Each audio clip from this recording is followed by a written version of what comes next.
भारत एक संप्रभु राष्ट्र है।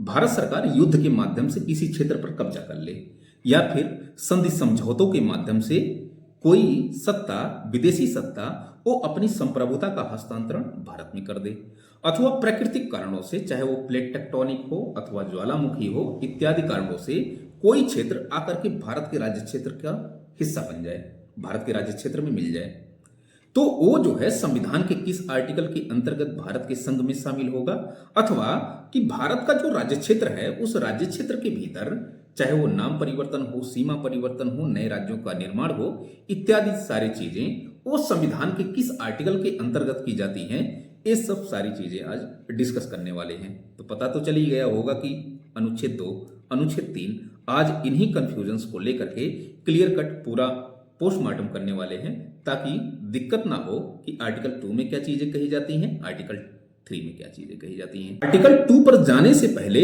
आपको थोड़ा सा हिस्टोरिकल बैकग्राउंड पर तो जाना ही पड़ेगा।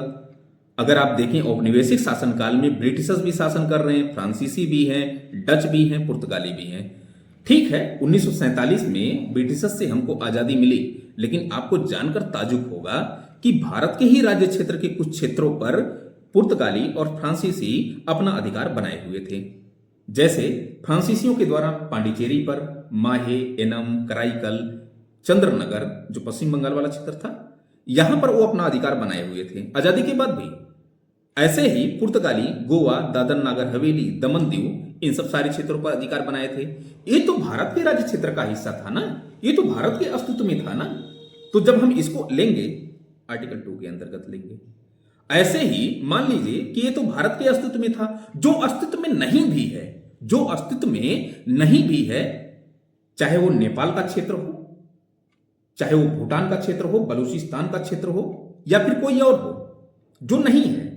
ऐसे ही सिक्किम था, वहां पर जो है राजतंत्र था, चुंग्याल वंश का शासन था, वहां का राजा तो नहीं चाह रहा था, लेकिन वहां की प्रजा, वहां की जनता ये चाह रही थी कि हम भारत के राज्य क्षेत्र में शामिल हो जाएं।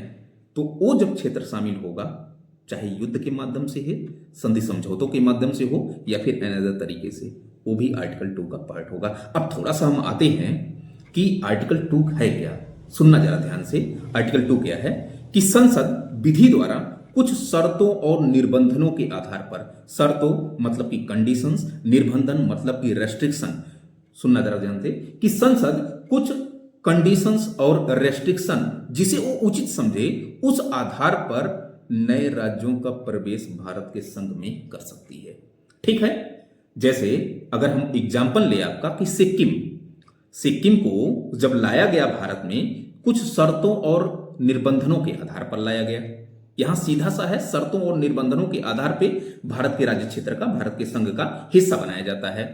आपको पता होगा कि 35वां संविधान संशोधन अधिनियम 1974 लाया गया सिक्किम के लिए, और सिक्किम को उतने समय एसोसिएट स्टेट का दर्जा दिया गया, आर्टिकल 2A बनाया गया था। ध्यान से सुनिए, 35वां संविधान संशोधन अधिनियम 1974 लाया गया, आर्टिकल 2A एक नया अनुच्छेद बनाया जाता है। इसी 2A के तहत सिक्किम को एसोसिएट राज्य या फिर सह राज्य का दर्जा दिया जाता है, और कहा जाता है कि विदेशी मामला, संचार मामला, मुद्रा मामला, इन सब सारे मामलों में भारत सरकार का अधिकार होगा, लेकिन वहीं पर जो कुछ आंतरिक मामला होगा, ठीक है ना, नागरिकों के, वो जो है वो सिक्किम स्टेट अपना जो है देखेगी। ठीक भाई, डायरेक्टली किसी अगर स्टेट को, बाह्य स्टेट को हम जो है अपने राज्य क्षेत्र का हिस्सा बनाते हैं, तो डायरेक्टली तो उस पर शासन नहीं कर सकते ना। कुछ जो है शर्तें और निर्बंधन लगाना पड़ेगा, कुछ उसको छूट देनी पड़ेगी। धीरे धीरे जैसे जैसे वो ढले, फिर भारत के राज्य क्षेत्र का पूर्ण राज्य का हिस्सा हम बना लेते हैं। उसके बाद 36वां संविधान संशोधन अधिनियम 1975 लाया गया, और 36वां संविधान संशोधन अधिनियम 1975 ला करके ये जो 2A था क्रिएट किया गया था, सह राज्य का जो दर्जा दिया गया था 2A के तहत, इसी 2A को समाप्त किया जाता है। जो सह राज्य था, सह हट करके केवल राज्य बन जाता है, पूर्ण राज्य बन जाता है, पूरा कंप्लीट राज्य बन जाता है, भारत के राज्य क्षेत्र का हिस्सा बन जाता है। ठीक है ना। तो ये मेरा यही कहना है भैया कि अगर आज बलूचिस्तान को शामिल करना है भारत में, आर्टिकल 2, नेपाल के किसी क्षेत्र को अगर हम विजिट कर लें, आर्टिकल 2, या फिर भूटान अपनी संप्रभुता का हस्तांतरण भारत में कर दे, आर्टिकल 2, ठीक है ना। तो ये सब सारी चीजें आर्टिकल 2 के अंतर्गत आएंगी। वहीं पर आर्टिकल 3 के अंतर्गत क्या होता है, भारत के राज्य क्षेत्र के भीतर ध्यान से सुनिएगा, जो भारत के राज्य क्षेत्र के भीतर हैं, चाहे 28 राज्य और 8 केंद्र शासित प्रदेश, इनमें मैं बात कर रहा हूं, ठीक है ना। इनके अंतर्गत मान लीजिए कि उत्तराखंड और उत्तर प्रदेश के 2 टुकड़ों को काट करके एक नया राज्य बना दिया जाए, या फिर मैं ये कहूं कि उत्तर प्रदेश को 4 राज्यों में डिवाइड कर दिया जाए। जैसे उत्तर प्रदेश को डिवाइड करके उत्तराखंड बनाया गया 2000 में, तो ये आर्टिकल 3 का पार्ट हुआ, ठीक है ना। तो आर्टिकल 3 यही कहता है कि भारत के राज्य क्षेत्र के भीतर संसद नए राज्यों का निर्माण, सीमा परिवर्तन, नाम परिवर्तन, ये सब सारी चीजें क्षेत्र बढ़ा सकती है, घटा सकती है, ये सब सारी चीजें आर्टिकल 3 के अंतर्गत शामिल की जाती है, ठीक है ना। मतलब कि भारत के राज्य क्षेत्र के भीतर अगर कोई नाम परिवर्तन करना है, सीमा परिवर्तन करना है, नए राज्य का निर्माण करना है। संविधान के अनुच्छेद 3 से 2 संविधान संशोधन अधिनियम जुड़े हुए हैं। एक 5वां संविधान संशोधन अधिनियम और एक 18वां संविधान संशोधन अधिनियम। चूंकि जब नए राज्यों का निर्माण किया जाता है या फिर नाम परिवर्तन, सीमा परिवर्तन या बढ़ाया घटाया जाता है क्षेत्र को, तो उस स्थिति में क्या होता है कि राज्य प्रभावित होते हैं। तो जो प्रभावित राज्य हैं उनके पास राय लेनी होती है, ठीक है ना। इसी राय के लिए एक प्रावधान किया गया संविधान का 5वां संविधान संशोधन अधिनियम, ठीक है ना। तो सुनना जरा, 5वां संविधान संशोधन अधिनियम क्या प्रावधान करता है? 2 प्रकार की व्यवस्था करता है 5वां संविधान संशोधन अधिनियम।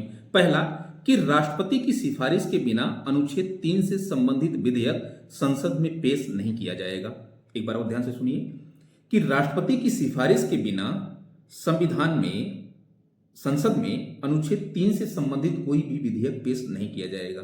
पहले सिफारिश, देन उसके बाद। दूसरा है राष्ट्रपति संबंधित विधेयक को, जो आर्टिकल 3 से संबंधित, चाहे वो नाम परिवर्तन, सीमा परिवर्तन, नए राज्यों का निर्माण, तो जो प्रभावित राज्य हैं उन प्रभावित राज्यों के पास वो विधेयक राय के लिए भेजा जाएगा राष्ट्रपति के द्वारा, और एक निश्चित सीमा, एक समय सीमा उसको दी जाएगी ताकि वो अपनी राय व्यक्त कर सके। ये 5वां संविधान संशोधन अधिनियम था।